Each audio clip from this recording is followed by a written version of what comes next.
नमस्कार किसान भाइयों, स्वागत है आपका कृषि दर्शन के आज के अंक में। आज का अंक हम शुरुआत करते हैं एक शायरी के साथ। जी हाँ, किसी शायर ने कहा है, फिर छिड़ी बात फूलों की, आपकी बात बात फूलों की, आपका साथ साथ फूलों का। जी हाँ, फूल एक ऐसी चीज़ होते हैं जो अपनी भावनाएं व्यक्त करने का एक बेहद खूबसूरत शांत साधन होते हैं। फूल होते हैं तो ऐसा लगता है कि जैसे सब कुछ खुशनुमा है। बिल्कुल ऐसा ही कि बिल्कुल फूल जो होते हैं वो हमारी भावनाओं को व्यक्त कर ही देते हैं हर तरह से। और अगर उसमें बात हो गुलाब की, फिर तो क्या बात है। और वैसे भी गुलाब को फूलों का राजा कहा जाता है। किसान भाइयों, आप सोच रहे होंगे कि बात फूलों की कहाँ से हो रही है। जी हाँ, आज बात हम फूलों की ही करने वाले हैं। आज हम बात करेंगे रोज़ प्रदर्शनी के महत्व की। गुलाब क्या होता है, कैसे होता है, उसकी कितनी वैरायटी होती हैं, इसके लिए जागरूकता के लिए मध्य प्रदेश सोसाइटी जो है वो प्रदर्शनी का हर वर्ष आयोजन करती है। बस उसी के बारे में पूरी जानकारी देने के लिए हमने अपने स्टूडियो में आमंत्रित किया है मध्य प्रदेश रोज़ सोसाइटी अध्यक्ष SS गद्रे जी को। बहुत बहुत स्वागत है आपका। नमस्कार। नमस्कार सर, जो रोज़ सोसाइटी है इसमें आप इतने समय से काम कर रहे हैं, क्या है ये रोज़ सोसाइटी, इसका क्या महत्व है, ये हमारे किसान भाइयों को बताइए। सन 1979 से मध्य प्रदेश रोज़ सोसाइटी गुलाब के प्रचार प्रसार के लिए काम कर रही है। और सबसे पहले कुछ लोगों ने सोचा कि गुलाब नॉर्मली जो होता है वो गुलकंद या ऐसे मामलों में देखा जाता है, लेकिन बाकी गुलाब भी और भी होते हैं जो कि आम जनता को पता नहीं होते हैं। इनकी जानकारी सब आम जनता तक पहुँचे, इसलिए रोज़ सोसाइटी की स्थापना की गई। और उसके बाद गुलाब प्रदर्शनी का आयोजन किया जाने लगा। गुलाब प्रदर्शनी में जो अच्छे गुलाब होते हैं उनका प्रदर्शन किया जाता है, जिसको देखने के बाद आम जनता को ये समझ में आता है कि जो लाल गुलाब हम देखते हैं उसके अलावा भी गुलाब होते हैं और उनको लगाया जा सकता है और उनको अपने घरों में हम अच्छी तरह से लगा सकते हैं। रोज़ सोसाइटी कब से कार्य कर रही है? सन 1979 से रोज़ सोसाइटी काम कर रही है और लगातार पिछले 40 वर्षों से हर साल प्रदर्शनी लग रही है। एक साल सिर्फ गैस ट्रेजेडी को छोड़ के हर साल गुलाब प्रदर्शनी जनवरी के प्रथम या द्वितीय सप्ताह के शनिवार रविवार को आयोजित की जाती है। जी हाँ, आपने बताया रोज़ प्रदर्शनी लगातार कई वर्षों से काम कर रही है।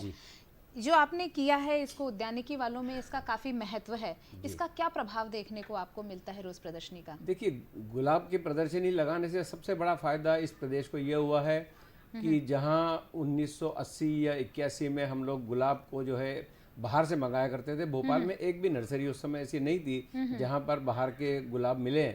आज यहाँ पर 200 से ज़्यादा नर्सरी हो गई है। इसके अलावा जो शादियों में फूल आते थे वो सारे बेंगलोर और पुणे से हम लोगों को मंगाए जाते थे। आज ये हालत है कि भोपाल और भोपाल के आसपास के ज़िलों से फूल बाहर जा रहे हैं। मतलब ये कह सकते हैं हमारे प्रदर्शनी की उपलब्धि है कि अब बाहर तक हम अपने फूलों को बेचते हैं। निश्चित रूप से प्रदर्शनी की ये उपलब्धि है और इसमें कृषि और उद्यानिकी विभाग का बहुत बड़ा सहयोग है। जी बिल्कुल। पूरे देश में एक ऐसी प्रदर्शनी है ये जो उद्यानिकी विभाग और मध्य प्रदेश रोज़ सोसाइटी, एक प्राइवेट ऑर्गेनाइजेशन और एक गवर्नमेंट ऑर्गेनाइजेशन, दोनों मिलके पिछले 40 वर्षों से बिना नागा कर रहे हैं। बहुत बढ़िया बात है ये। आज तक ऐसी और कोई भी सोसाइटी पूरे हिंदुस्तान में नहीं है।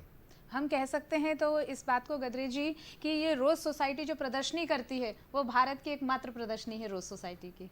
नहीं, रोज़ सोसाइटी की प्रदर्शनी लगभग हर स्टेट में है। हाँ। लेकिन इतनी बड़ी संख्या में फूल मध्य प्रदेश में भोपाल में पहली, मतलब सिर्फ भोपाल में ही आते हैं। भोपाल में आते हैं। मुझे याद है सरला ग्रेवाल दिल्ली की जो राज्यपाल थी वो भोपाल में भी राज्यपाल थी मध्य प्रदेश की। वो जब आई थी और उनको जब बताया गया कि मध्य प्रदेश रोज़ सोसाइटी इस तरह से आयोजन करती है और आप आइए, तो वो कहने लगी कि दिल्ली में बहुत बड़ी प्रदर्शनी होती है, क्या ये उससे भी बड़ी है? तो उनसे कहा गया कि आप आके देखिए। जब वो आई और उन्होंने देखी तो उन्होंने खुद कहा कि मैं तो अचंभित हूँ कि इतने सारे गुलाब एक साथ हो सकते हैं। बहुत बढ़िया, ये बहुत बढ़िया कॉम्प्लीमेंट है, ये बहुत अच्छा प्रोत्साहन है हमारे किसान भाइयों के लिए, खासतौर पे उनके लिए जो गुलाब की खेती करते हैं। आप जब इस प्रदर्शनी का आयोजन करते हैं तो प्रतिभागियों को किस तरह आमंत्रित करते हैं, कैसे इसमें लोग जुड़ पाते हैं, इसके बारे में थोड़ा बताएं। उद्यानिकी विभाग और हम दोनों मिलके शेड्यूल बनाते हैं और उस शेड्यूल को सभी को वितरित करते हैं। जो हमारे किसान भाई है उनके लिए भी इस गुलाब प्रदर्शनी में काफ़ी प्रतियोगिताएं होती है। गुलाब के अलावा भी जो वहाँ पर अन्य फूल उगाते हैं उनके लिए भी इसमें प्रदर्शनी में भाग लेने की इजाज़त होती है और उनके लिए भी प्रतियोगिता आयोजित की जाती है। उनके जो खेत होते हैं वहाँ पर जाके भी इसको देखा जाता है और उनके जो खेत होते हैं या पॉली हाउस होते हैं वहाँ जाने के बाद उसके लिए भी यहाँ पर ट्रॉफी वितरित की जाती है। तो उद्यानिकी विभाग इसके लिए पहल करता है। हम लोग जो है आम जो जनता है उनको इसके लिए तैयार करते हैं।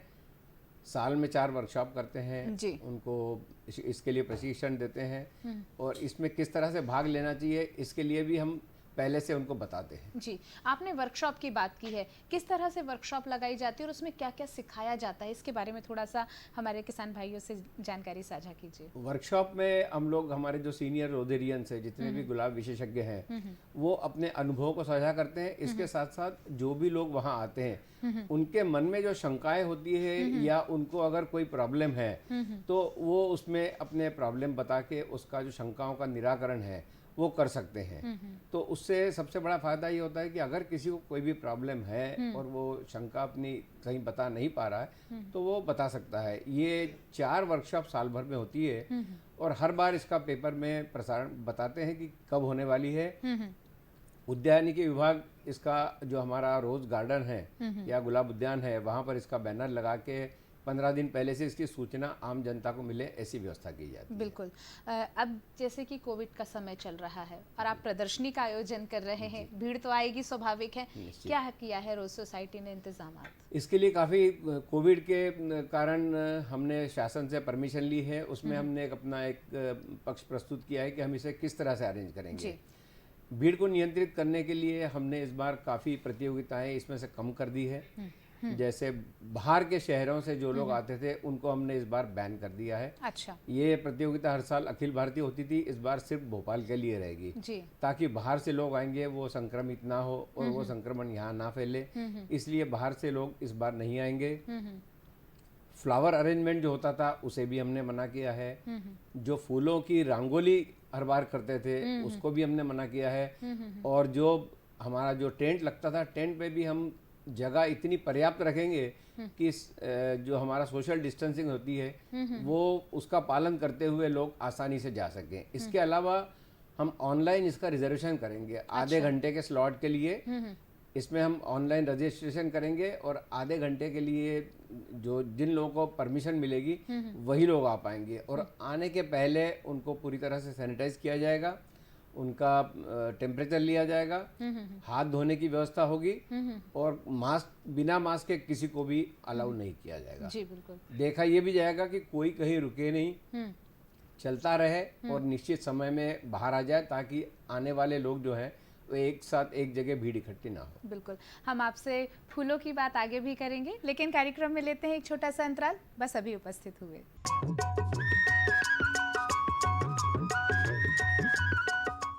अरे सुन तो। मुझे क्या सुनाना चाहते हो? जो सुनाओ मेरी सौतन को। किसको? अरे वही तुम्हारा मोबाइल फोन जिससे सुबह शाम दिन रात चिपके रहते थे और कहते थे किसान कॉल सेंटर से बातें हो रही हैं। अच्छा ये बात है। हाँ क्यों, क्या हुआ?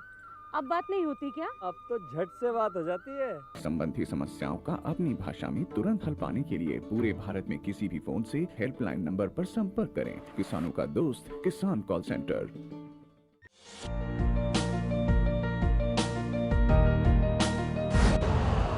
यूरिया का स्वदेशी उत्पादन 70 लाख टन बढ़ाने के लिए 6 उर्वरक संयंत्रों का उद्धार किया जा रहा है। FCIL के गोरखपुर, सिंदरी, तलचर और रामागुंडम संयंत्र, HFCL की बरौनी इकाई और BVFCL की नामरू फोर्थ। सोने पर सुहागा ये है कि देश में अब बनेगा सिर्फ नीम लेपित यूरिया, क्योंकि इससे होगा किसानों का फायदा ही फायदा। अनाज का उत्पादन 10% तक बढ़ेगा, बढ़ेगी 10 से 15% नाइट्रोजन क्षमता।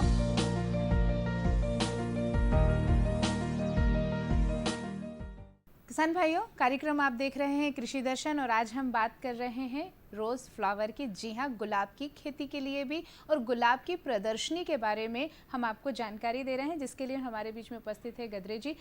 हम आगे कार्यक्रम बढ़ाते हैं सर और बात करते हैं कि आपने जैसे कोविड के बारे में बताया है और क्या क्या प्रोत्साहन करने के लिए हमारी रोज़ सोसाइटी करती है गुलाब प्रदर्शनी के लिए। देखिए, गुलाब प्रदर्शनी में प्रोत्साहन के लिए हम लोग पिछले कुछ सालों से जो अपने घरों से गमले यहाँ पर प्रदर्शन के लिए भेजना चाहते हैं, उनके लिए हमने ट्रक की व्यवस्था की है। अच्छा। 10 से ज़्यादा जिसके पास भी गमले घर में है, वो पहले से अपना बुकिंग करता है, उसका ट्रक उनके घर जाता है, उनके घर से गमले यहाँ लाए जाते हैं और जैसे प्रदर्शनी खत्म होती है उसके दूसरे दिन इनको उनके घर में वापस दिया जाता है। जी बिल्कुल। इतना करते हैं। उसके बाद में जो गुलाब यहाँ पर लगाने के लिए आते हैं, तो प्राइवेसी जो है ये पूरी तरह से इसका पालन किया जाता है, किसी तरह से कोई भेदभाव ना हो इसका भी ख्याल रखा जाता है। और इसके लिए जो भी अपने प्रादर्श लेके आते हैं उनको एक निश्चित नंबर दिया जाता है। अच्छा। और जो भी उनके प्रादर्श होते हैं उसकी बोतल पे वो सिर्फ एक नंबर लिखा जाता है। जी जी। उसमें किसका है, कौन लाया है, कहाँ से लाया है, इसके बारे में कोई भी चीज़ लिखी नहीं जाती है। जी। इसके बाद जब हमारे निर्णायक गण उसको निर्णय के लिए जाते हैं तो वो सिर्फ फूल देखते हैं, कौन सा फूल अच्छा है, उसमें से किसको प्रथम प्राइज किसको सेकंड प्राइज देना है, वो निर्णय करने के बाद में वो नंबर लिखा जाता है। उनको ये पता नहीं होता कि उन्होंने किसको नंबर प्राइज दिया है। जी जी। इसके बाद कंप्यूटर में हमारे जो नंबर फीड होते हैं उसके हिसाब से हर एक का नाम उसमें फीड किया जाता है और उसके बाद उसका निर्णय मतलब गोपनीयता और निष्पक्षता का दोनों ख्याल रखा जाता है। जी। दोनों का। जब हमारे निर्णायक गण जाते हैं प्रदर्शनी में देखने के लिए, तो प्रतिभागियों के जब वो देखते हैं प्रादर्श, किस कसौटी पे उसको कसते हैं, क्या मापदंड होते हैं आपके? देखिए, हर एक जो सेक्शन होता है उसका एक विषय होता है। जैसे अगर फ्लावर है तो एक कली के रूप में है, या पूरा खिला हुआ फूल है, या एसटी है, फ्लोरीबंडा है, या किस कैटेगरी का है, उसको सबसे पहले प्राधान्य दिया जाता है। अगर लाल गुलाब है तो लाल गुलाब में फिर फूल देखा जाता है कि फूल की कली कितनी बड़ी है, बड़ी है कि नहीं है, उसमें कोई रोग तो नहीं है, उसमें जो खिली है तो पुरानी तो नहीं है, तो कितनी ताजगी है, कितनी उसमें मतलब शुद्धता है, ये सारी जांच की जाती है। उसके बाद में ही उसको, जैसे 100 फूल हमको मिले हैं तो उसमें से पहले 10 फूल निकाल के रखे जाते हैं जो सबसे अच्छे होते हैं। फिर उनमें से जो सबसे अच्छे होंगे उनको 3 का चयन किया जाता है। जी, 10 में से 3 का चयन किया जी जाता हाँ, पहले है। 100 में से 10, फिर 10 में से 3 इस तरह से चयन किया जाता है। और फिर जितने एचटी फ्लावर्स हैं उसमें जो सबसे अच्छा फूल होता है उसको किंग ऑफ द शो माना जाता है। जी जी जी। ऐसे ही फ्लोरीबंडा जो कैटेगरी है उसमें जो सबसे अच्छा होगा वो क्वीन होती है।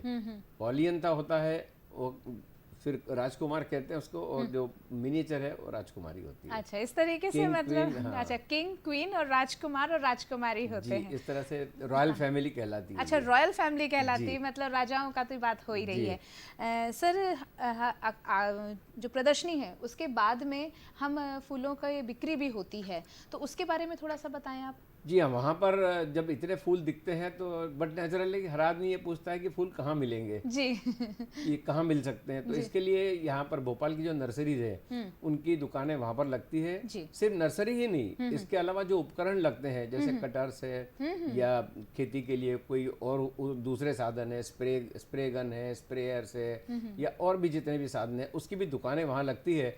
और एक जगह पे आप सारी चीज़ें ले सकते हैं। तो किसान भाई और हमारे जो गुलाब प्रेमी हैं वो इस बात को बहुत ध्यान से सुने कि आपको इस रोज़ प्रदर्शनी में केवल फूलों को देखने नहीं मिलेगा बल्कि उनके बारे में संपूर्ण जानकारी मिलेगी और उससे संबंधित उपकरण भी मिलेंगे।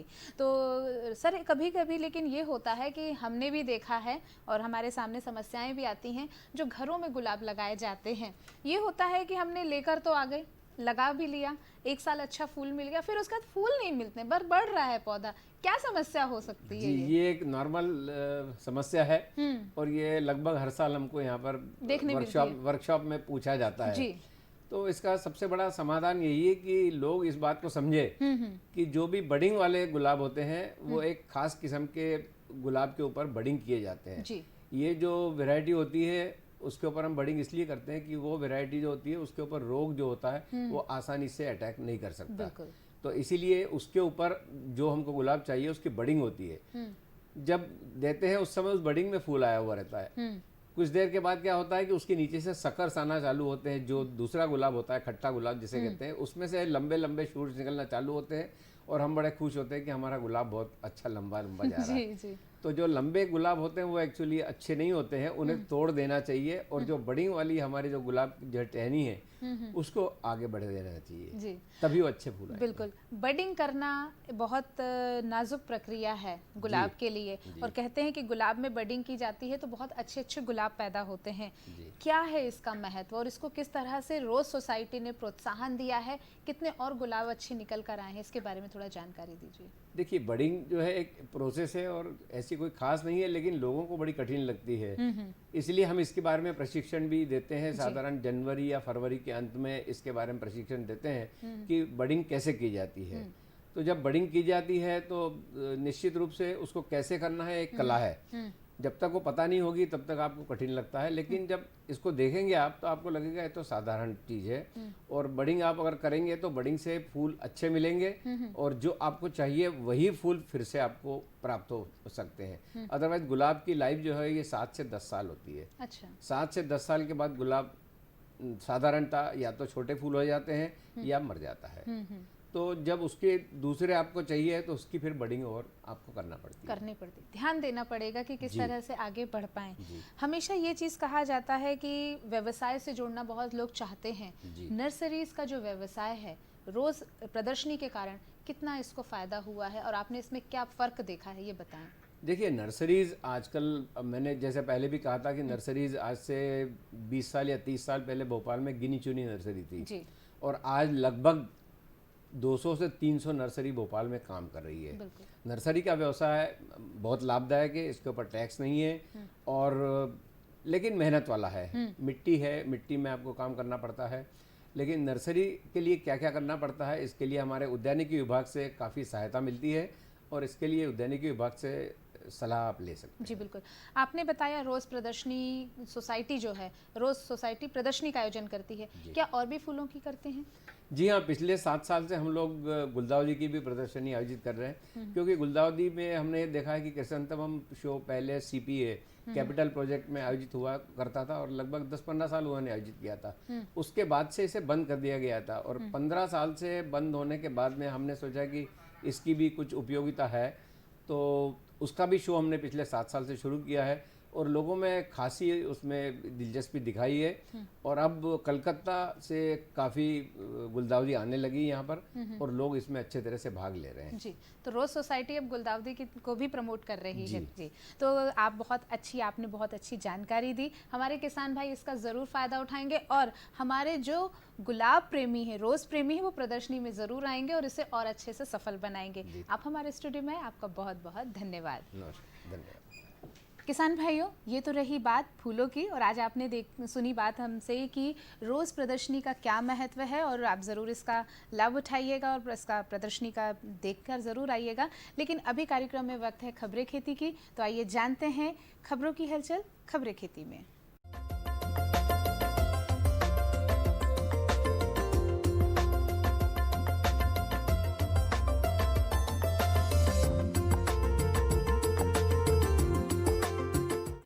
नमस्कार किसान भाइयों, खबरें खेती में आपका स्वागत है। आइए नजर डालते हैं आज की कृषि की मुख्य खबरों पर। सब्जी फसलों के उत्पादकों को मिलेंगी सुविधाएं, अजोला पशुओं के लिए वरदान। राजगढ़ जिले के प्रगतिशील किसान छगन लाल कुशवाहा और पराली से खाद बनाना हुआ आसान। और अब खबरें विस्तार से। उद्यानिकी एवं खाद्य प्रसंस्करण एवं नर्मदा घाटी विकास राज्य मंत्री भारत सिंह कुशवाहा ने सब्जी फसलों के उत्पादकों को छोटे स्तर पर सब्जी मंडियों को विकसित करने, मंडियों में आढ़तियों के कमीशन में कमी सहित अन्य सुविधाएं देने के लिए अधिकारियों को कार्य योजना बनाने के निर्देश दिए। श्री कुशवाहा ने भोपाल, रायसेन, सीहोर के उद्यानिकी कृषकों के साथ चर्चा करने के बाद मंत्रालय में अधिकारियों को बैठक में निर्देश दिए।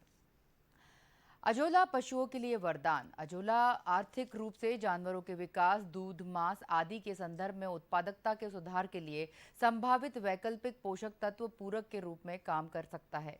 इसमें न केवल पोषक तत्व हैं बल्कि अजोला में कुछ अन्य घटक जैसे खनिज, प्रति उपचायक, कैरोटीनॉइड, जैव बहुलक, प्रोबायोटिक्स आदि शामिल हैं, जो उत्पादन प्रदर्शन में समग्र वृद्धि के लिए योगदान देते हैं। अजोला पूरे वर्ष काम, श्रम तथा भूमि के न्यूनतम उपयोग से उगाया जा सकता है और पशुओं के लिए हरे चारे की पूर्ति करता है। अधिकतम रखरखाव और उपयुक्त जलवायु स्थिति में अजोला तेजी से बढ़ता है और 10 से 15 दिनों के भीतर गड्ढे को भर देता है और इसके बाद अजोला की पैदावार लगभग 200 से 250 ग्राम प्रति वर्ग मीटर और 20 से 25 क्विंटल प्रति हेक्टेयर होती है। राजगढ़ जिले के प्रगतिशील किसान छगनलाल कुशवाहा। राजगढ़ जिले के ग्राम मानपुरा देव के प्रगतिशील किसान श्री छगनलाल कुशवाहा कृषि विज्ञान केंद्र के तकनीकी सहयोग और मार्गदर्शन में सब्जी उत्पादन का कार्य सफलतापूर्वक कर रहे हैं। इन्होंने अपने खेत पर मिर्ची, टमाटर, अदरक, फूलगोभी आदि सब्जी लगाकर अधिक लाभ कमाया है। इन्होंने अपनी खेती में मल्चिंग, ड्रिप इरिगेशन, स्प्रिंकलर आदि का उपयोग सफलतापूर्वक किया। इनके द्वारा अपनाई जाने वाली उन्नत तकनीक को देखकर आसपास के ग्रामीण किसान इनसे सीखने के लिए इनके खेतों पर आते हैं। पराली से खाद बनाना हुआ आसान। पराली से खाद बनाने के लिए 5 लीटर पानी, 150 ग्राम गुड़, 50 ग्राम बेसन, 1 ड्रम और 1 लकड़ी की छड़ी लें। मात्रा केवल 4 कैप्सूल 1 हेक्टेयर 2.5 एकड़ के लिए पर्याप्त है। इसे बनाने के लिए सबसे पहले 5 लीटर पानी लें और उसमें 150 ग्राम गुड़ डालकर उसे अच्छे से मिलाकर उबालें, यानी उसकी चाशनी बना लें। फिर उस चाशनी को ठंडा होने के लिए छोड़ दें। इसके बाद इस घोल में 50 ग्राम बेसन मिलाएं और उसमें कैप्सूल घोलकर कैप्सूल के बीजाणु डालकर फिर इस घोल को अच्छे से मिलाकर 4 दिन के लिए छाया में ढककर छोड़ देंगे। 4 दिन के बाद इस घोल पर एक मोटी परत आ जाएगी। इसका मतलब आपका घोल उपयोग के लिए तैयार है। इसके बाद इसे 5 लीटर पानी व 150 ग्राम गुड़ अच्छे से मिलाकर उबालकर ठंडा कर देंगे और इस प्रक्रिया को 4 बार दोहराएंगे। तैयार वाला घोल नए घोल में, जो कि हमने बाद में तैयार किया है, उसमें 1.25 लीटर मिला दें। इसे फिर चारे के लिए 4 दिन के बाद छाया में ढककर रख दें, जिससे हमें 25 लीटर घोल प्राप्त होगा, यानी कैप्सूल से लेकर घोल तक 8 दिन का समय लगेगा। तो किसान भाइयों, खबरें खेती में बस इतना ही। अब मुझे आज्ञा दीजिए। नमस्कार। किसान भाइयों, ये रहा हमारा आज का कृषि दर्शन का अंक, जिसमें आपने आज बात सुनी रोज़ प्रदर्शनी के महत्व के बारे में, जिसमें हमारे विशेषज्ञ थे डॉक्टर SS गद्रे जी। और किसान भाइयों, इस रोज़ प्रदर्शनी के बारे में जो आज बात की हमने, उसका हम आज यहीं समाप्त करते हैं। ये आपको कार्यक्रम कैसा लगा, ये आप हमें प्रतिक्रिया, अपने सलाह और सुझाव हमें ज़रूर लिखकर भेजिएगा। हमारा पता है कार्यक्रम कृषि दर्शन, द्वारा के निदेशक श्यामला हिल्स, भोपाल 462013। आप हमें अनुमति दीजिए, स्वीकार कीजिए हमारा नमस्कार।